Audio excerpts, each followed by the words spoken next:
Jasko here with Beyond the Scuttlebutt weekly update. How's everybody doing this weekend? I hope everybody's doing great. I'm doing pretty good myself. No complaints here. Doesn't do any good when I do. So we got a few stories today. We got Scarlet Johansson suing Disney, and a few other celebrities may be following suit. We also have the White House getting their panties up in a bunch over the New York Times and the Washington Post reporting on a study out of Massachusetts.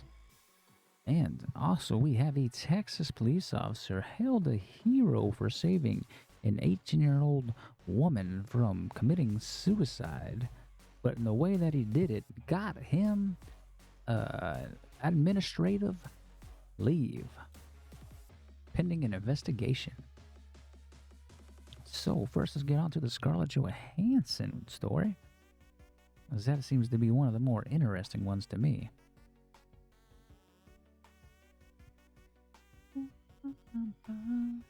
Alright. So, Cruella star Emma Stone is weighing her options, and Emily Blunt has her eyes on Jungle Cruise.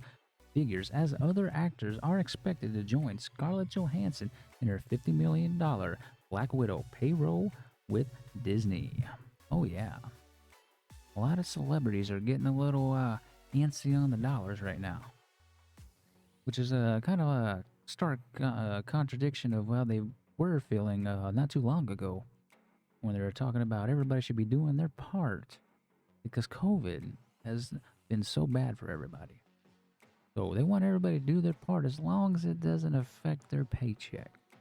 That's how they feel. So Emma Stone, 32, is reportedly considering taking action over Cruella.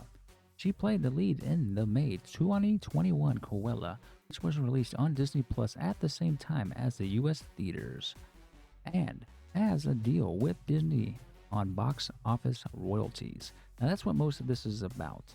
Box office royalties, because most of these celebrities get into the contract for box office royalties when they expect that they're going to do well at the box office, get a bigger payout that way.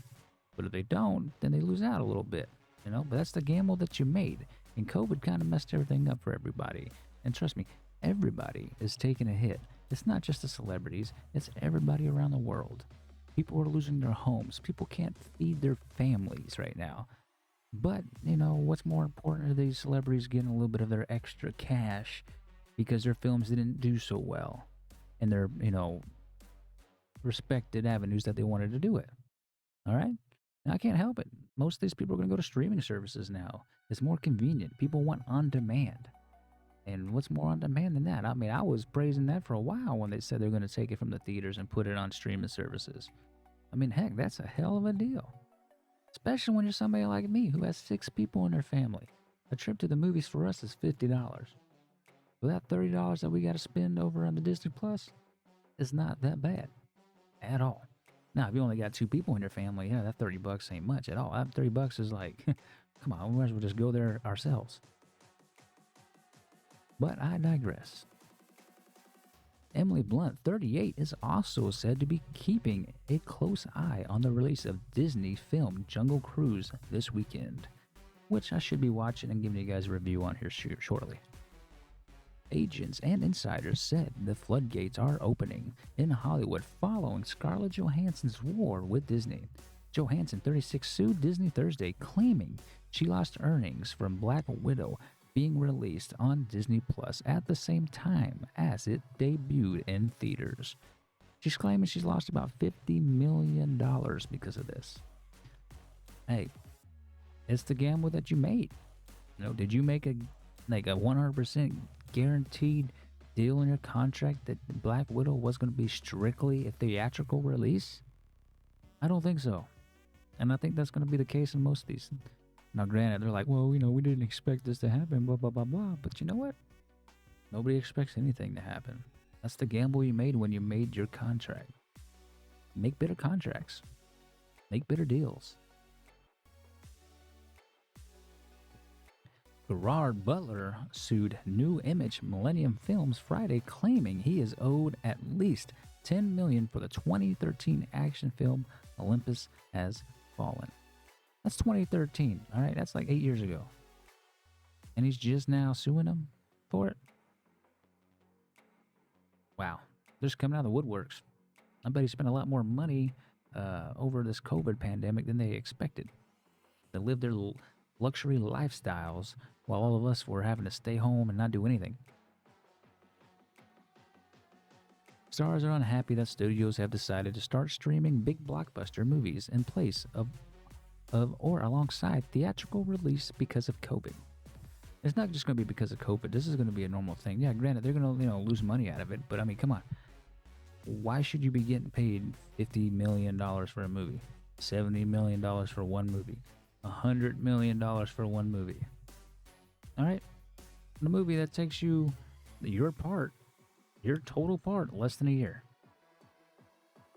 Of all the stuff you got to do, less than a year is usually what you got to do. You get paid that much? You know how much I get paid a year? I get paid less than $40,000. All right? That's how much I get paid. But they're whining about their millions upon millions upon millions. No, but I digress. It's just irritating me with these celebrities, how they just are so out of touch with reality. No. But, all right.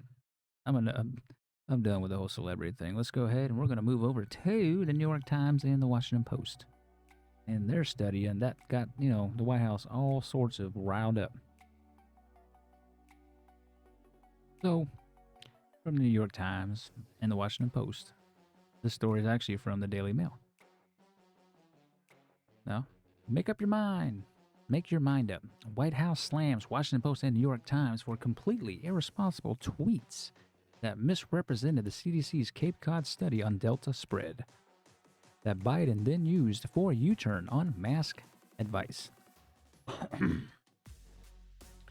Ben Wakana, the White House Deputy Director of Strategic Communications and Engagement, serves on the COVID-19 Rapid Response Team. He ripped the outlets for reporting on new study without providing context. The CDC published a new study Friday analyzing coronavirus infection data in Provincetown, Massachusetts. The study concluded that 75% of the people infected by the Delta variant had been fully vaccinated. I repeat, the study concluded that 75% of the people infected by the Delta variant had been fully vaccinated. All right? Like I said, that's not coming from me.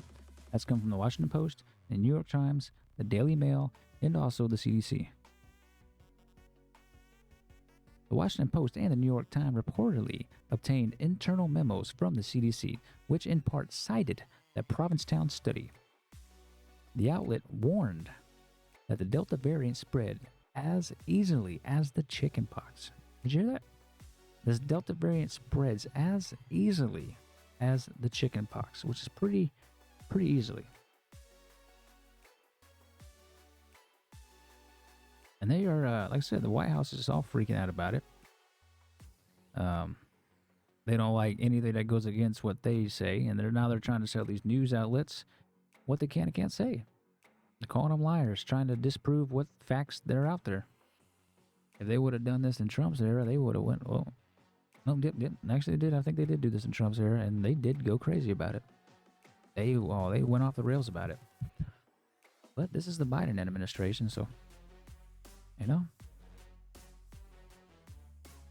But this says Wakana's like completely irresponsible. 3 days ago, the CDC made clear the vaccinated individuals represent a very small amount of the transmission occurring around the country. Virtually all hospitalizations and deaths continue to be among the unvaccinated. Unreal to put that in context, is what he's saying. He's also said to the New York Times, vaccinated people do not transmit the virus at the same rate as unvaccinated people. And if you fail to include that context, you're doing it wrong. But that's just them whining because, like I said, it doesn't fit their narrative. But they're going to be making people wear masks. Mask mandates are coming. And as far as federal employees, looks like vaccine mandates are coming for them. And once it hits them, it's just another step closer for them to give it to us and make us mandate it. Now I got mine. Had to for work. You know, I like my job. I like to make money. So I went ahead and stepped up and got the Johnson & Johnson. Now, if the boosters come along, I don't know about that. I don't know about getting no boosters, but, I think one experimental drug in me is enough. I mean, heck, if you're going to experiment with something with me, at least give me a buzz, right? I'm just saying, let me enjoy it a little bit. I mean, all I got was some fever, some hot sweats and stuff, all right? If you're going to give me something experimental, let's let me get a little lightheaded. All right, so now we're going to head over to the Texas officer who stopped a suicide. Again, this is from the Daily Mail. A suicidal black teenager, 18 years old, but technically a teenager, yells, "I can't breathe," and vomits as white Texas cop lays on top of her to stop her jumping in front of a car while her family yell abuse at him. Oh yeah, the family was screaming at him and everything else, saying, "Oh, there's no need for that. You don't need to put her in handcuffs," and all this other stuff. I mean, the woman is trying to jump out in front of moving vehicles. She needs to be restrained for her safety and the safety of others. And the one thing that irritates me about the story is that how they feel that they need to include race. There's no reason to include race in this. This is not a racial motivated incident. Yes, there happens to be a white cop, and yes, the teen happens to be black. But he's trying to save her life. There's not any hate, discontent at all in this. At least not on the aspect of the cop. This is very sad how society is getting right now. That we have to literally, every time it's a white cop, we have to tell them it's a white cop. And then, we got to throw all this race baiting out there. That's what this is, race baiting. All right? But I digress. Let's get to it. A white Texas cop laid on top of an 18-year-old black girl for several minutes while vomit spills from the side of her mouth and she screams, "I can't breathe." Now, I've always been told that if you can talk, you can breathe. But hey, that's just what I've always been told. Maybe I'm wrong. The incident turned violent when Nakia Trigg's mom, Antonique Ray, tried to intervene over her daughter being held. Ray was thrown to the ground and arrested while Trigg was held for a mental health evaluation and released. The incident was caught on a cell phone camera, and Kaufman County Sheriff's Office released 911 recordings and body cam footage. Deputy Connor Martin has since been named as the deputy involved. Martin was placed on administrative leave while police investigate. 911 calls show multiple people reporting that Trigg was jumping in front of cars and appeared to be suicidal. So the cop shows up, apparently by himself for some reason. I mean, I don't know if that's exactly accurate or not, but it doesn't, I only see one cop trying to restrain the girl. And I don't know why he's by himself, but anyways, sees a girl, gets a phone call about, a woman jumping in front of vehicles and stuff, highly dangerous. He goes out there, restrains her, gets her out of the street, gets her out of harm's way, gets her out of everybody else's way, because it's not just her harm, but if somebody ends up hitting her or ends up swerving to miss her, ends up running into somebody else, you have a potentially of a car pile up, multiple deaths, So you got to get her out of the street. And he did. And then he put her on the ground and restrained her. Yes, she was throwing up. More than likely, I'm guessing it was probably from either some type of drug she was on or alcohol. I mean, there's other reasons to throw up, but, that would be my first assumptions. I don't know if they did a drug screen on her, or they probably will. But, her mom jumped the officer while he was trying to restrain her, which is something you never do.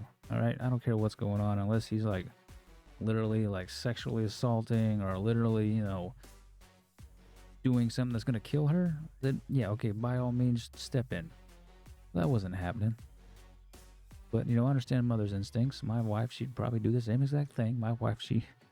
My son could commit murder and she would act like he's an angel. She'd probably take the rap for him, to be honest, or try to rap it on me, one or the other. Try to pin it on me. But yeah, I mean, it's a terrible ordeal, and I hope this girl gets help. And I feel for the officer because he was just doing his job. Don't get me wrong, the way he was holding her down was pretty, kind of sus, to tell you the truth. I mean, he was like holding her down, had her pinned down with her hands up like this, and he was kind of just laying on top of her, trying to keep her restrained and stuff. So, I mean, it's not the something that I've ever seen trained or any officers used before. But like I said, he was by himself, which I've often already said this before, that cops need to have a partner. If you have a partner, a lot of these instances wouldn't happen. They wouldn't. A lot of people, people would still be alive, cops and civilians, because, having that extra eyes, having that extra hands can totally change the whole situation. But, I'm glad nobody got seriously hurt. I'm glad that, hopefully the girl's getting some help. Mama should have kept her hands to herself. But, I doubt too much will actually happen to Mama, but, still, keep your hands to yourself. But, yeah, I mean, like I said, this cop, he should be held a hero. I'm sure he will be after all the investigations are done and over with. Well, pretty much that's all I got for y'all today. I hope y'all like the news. Like I said, I got 3 stories. Gonna try to not do like news stories every day. I'm just gonna try to do them like maybe once or twice a week, and just to lump them all up in one thing. So it might be a little easier, and so you guys don't have to try to keep track of all the videos getting posted. Like I said, I'm only trying to do about 3 videos a week now. Usually a Monday, Wednesday, Friday. Today, this Friday's one kind of got backdated because of a few things had to happen first.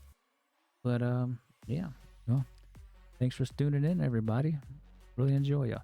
Really like all y'all joining me. All right. If you like what you're seeing, please, man, go ahead, hit that like button. If you're new, hit that subscription button. Leave me a comment. Tell me I'm doing terrible. Tell me I'm doing good. Tell me you want to hear something else. I'm up to suggestions. All right. I'm kind of new to this whole YouTube thing, so I'm just trying to, get something established here. Mainly, all I've been able to do is make this page look better, and that the content, we're dealing with it. We're getting there. But I'll be doing some more. I'm gonna do some live streams here soon. I think I'm gonna start doing this like late night live stream thing at like midnight. Do like a safety meeting at midnight after work type of thing. But we'll see. That's something I got thinking about anyways. But yeah. Everybody, like I said, thanks for joining us, and we will definitely see you next time. Thanks for tuning in to Beyond the Scuttlebutt.